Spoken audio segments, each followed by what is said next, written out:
outros ao pecado chama-se escândalo. Jesus foi muito severo ao condenar os escandalosos. Caso alguém escandalize um destes pequeninos que creem em mim, melhor será que lhe pendurem ao pescoço uma pesada mó e seja precipitado nas profundezas do mar. Ai do mundo por causa dos escândalos! É necessário que haja escândalos, mas ai do homem pelo qual o escândalo vem. Mateus 18, 6 a 7. As autoridades civis devem impedir a produção e a distribuição de materiais pornográficos. Catecismo da Igreja Católica, número 2354. Masturbação. A masturbação consiste em procurar prazer, provocando excitação nos próprios órgãos sexuais. Tanto no homem quanto na mulher, a masturbação é pecado. Por quê? Porque a excitação sexual foi colocada por Deus na natureza como preparação e início da união sexual. O prazer não é pecado, mas ele só pode ser gozado num ato de doação dos corpos de duas pessoas unidas em matrimônio. Buscar o prazer pelo prazer, fora de uma união de amor com uma pessoa do outro sexo, é fazer do próprio corpo um objeto, um brinquedo, um instrumento. A masturbação é um contrassenso. Quando uma mulher pratica a masturbação, seu organismo produz um líquido que lubrifica a vagina, preparando-a para uma relação sexual que não acontecerá. Quando um homem pratica a masturbação, seu organismo produz espermatozoides que deveriam ser lançados no organismo feminino. No entanto, tal excitação, como é provocada fora de uma união sexual, as sementes da vida, os espermatozoides, são simplesmente jogadas fora. Pode-se perceber que a masturbação é contrária à natureza e a Deus, Criador da natureza. Homossexualismo. O homossexualismo é a união carnal entre duas pessoas do mesmo sexo. Se for praticada entre dois homens, recebe o nome de pederastia. Se for praticada entre duas mulheres, recebe o nome de lesbianismo. Os que praticam a pederastia são pederastas. As que praticam lesbianismo são lésbicas. Observe que, ao falar de homossexualismo, eu usei a expressão união carnal e não união sexual. Por quê? Porque para haver união sexual, é preciso que haja dois sexos, diferentes e complementares. O corpo do homem não foi feito para se unir ao de outro homem. Nem o corpo da mulher foi feito para se unir ao de outra mulher. Na falta de órgãos sexuais complementares, o pênis e a vagina, os homossexuais unem-se através do ânus ou da boca. Ora, a boca pertence ao aparelho digestivo, e o ânus tem, evidentemente, função excretora.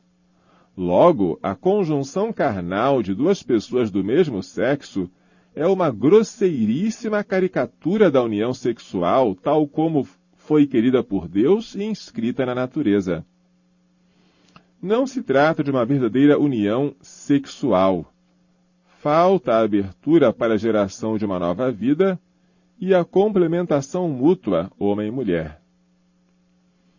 O homossexualismo é um pecado particularmente grave, mais grave que a fornicação e o adultério. Por quê?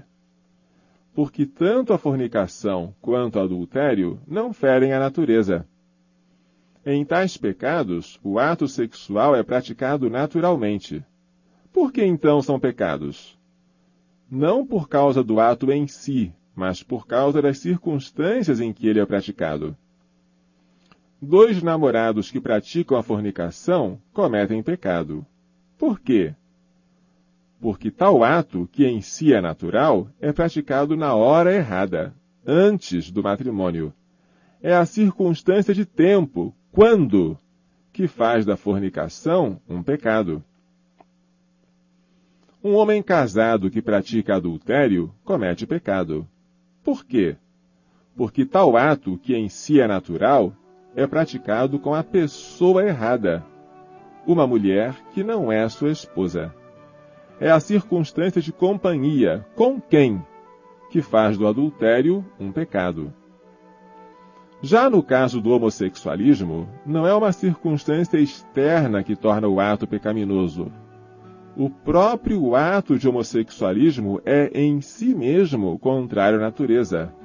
Por isso, ele é particularmente grave. Sodomia. Sodomia é a união carnal feita através do ânus. Pode ser praticada entre dois homens, neste caso, trata-se do pecado de homossexualismo, ou entre um homem e uma mulher. Sodomia vem de Sodoma, uma cidade cujos habitantes cometiam tal pecado. Nela morava o justo Lot, que era sobrinho de Abraão. Disse Deus: o grito contra Sodoma e Gomorra é muito grande. Seu pecado é muito grave. Gênesis 18, 20. Deus resolveu então destruir a cidade. Mas antes enviou 2 anjos à casa de Lot, a fim de que ele e sua família fossem salvos. Quando os anjos entraram na casa de Lot, todo o povo se aproximou. Chamaram Lot e lhe disseram: onde estão os homens que vieram para a tua casa esta noite? Traze-os para que deles abusemos. Gênesis 19, 5. Os anjos conduziram Lot, sua esposa e seus filhos para fora da cidade. Então Deus fez cair fogo do céu sobre Sodoma e Gomorra. A sodomia é pecado, mesmo se praticada entre um homem e uma mulher? Sim, pois é contrária à natureza. O corpo do homem une-se naturalmente ao da mulher através do pênis e da vagina. Qualquer outro tipo de união é antinatural, por exemplo, através da boca. E se o homem e a mulher forem casados, o pecado permanece, pois o matrimônio dá a cada um dos cônjuges o direito ao corpo do outro, mas não o direito de abusar do corpo do outro. O corpo humano é sagrado, seja antes, seja depois do matrimônio. Bestialidade. Bestialidade vem do latim bestia, que quer dizer animal. É a união carnal de um ser humano com um animal. Também é um pecado gravíssimo, por ser contrário à natureza.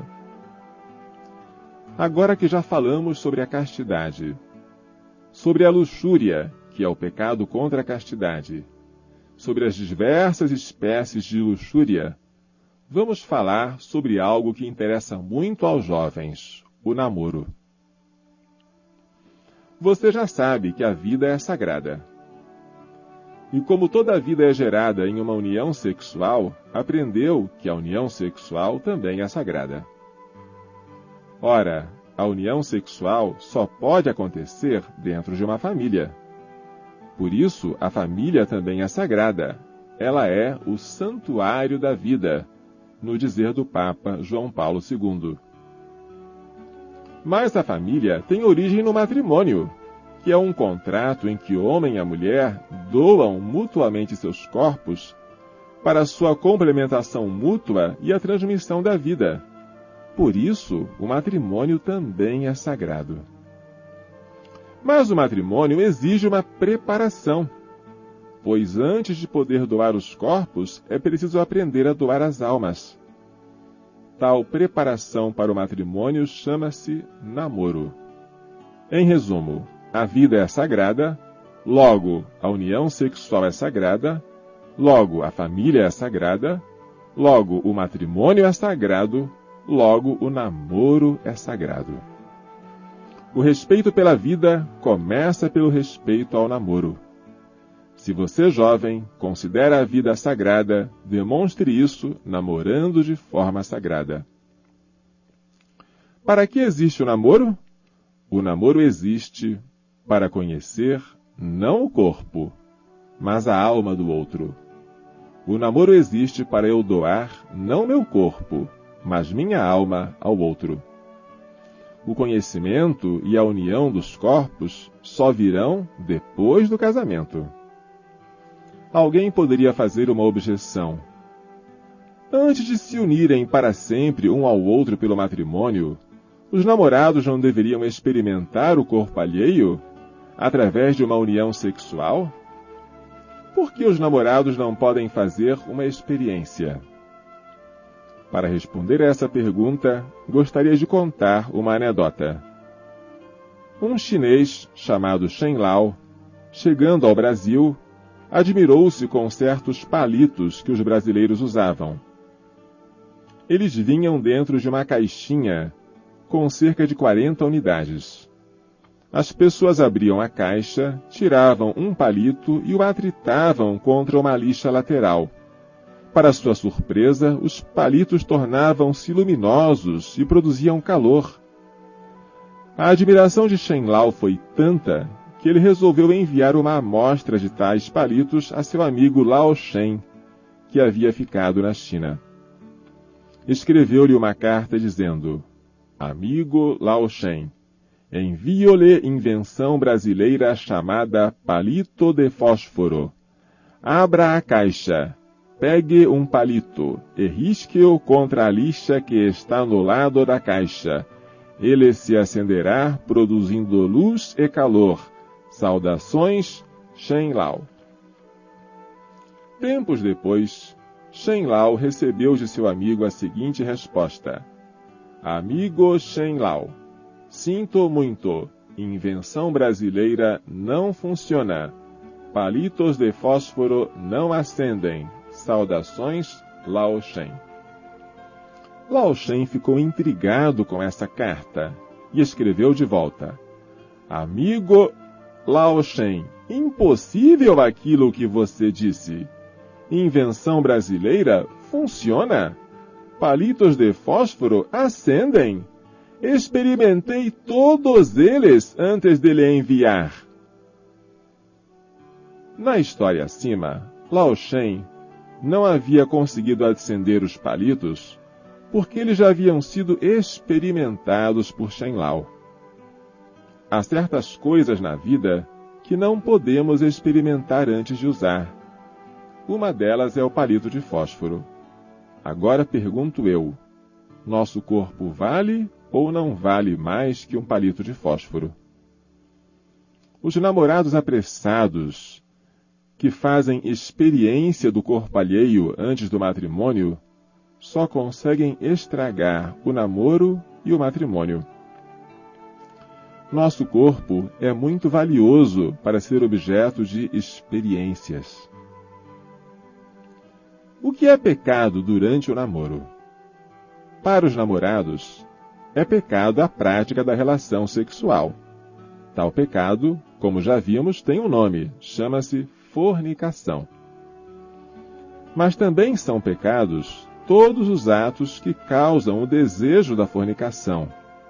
Em outras palavras, os abraços, beijos, carícias, que provocam excitação, são todos pecaminosos. Só isso? Não. Jesus disse, para espanto da multidão, que até o olhar libidinoso, ou seja, o olhar que provoca excitação sexual, já é pecado. Ouvistes o que foi dito, não cometerás adultério. Eu, porém, vos digo, todo aquele que olha para uma mulher com desejo libidinoso, já cometeu adultério com ela em seu coração. Mateus 5, 27 a 28. Tratando-se de namorados, a palavra adultério deve ser trocada por fornicação, uma vez que ambos são solteiros. Assim, se os namorados olham, apenas olham, um para o outro com desejo libidinoso, já estão cometendo fornicação em seu coração.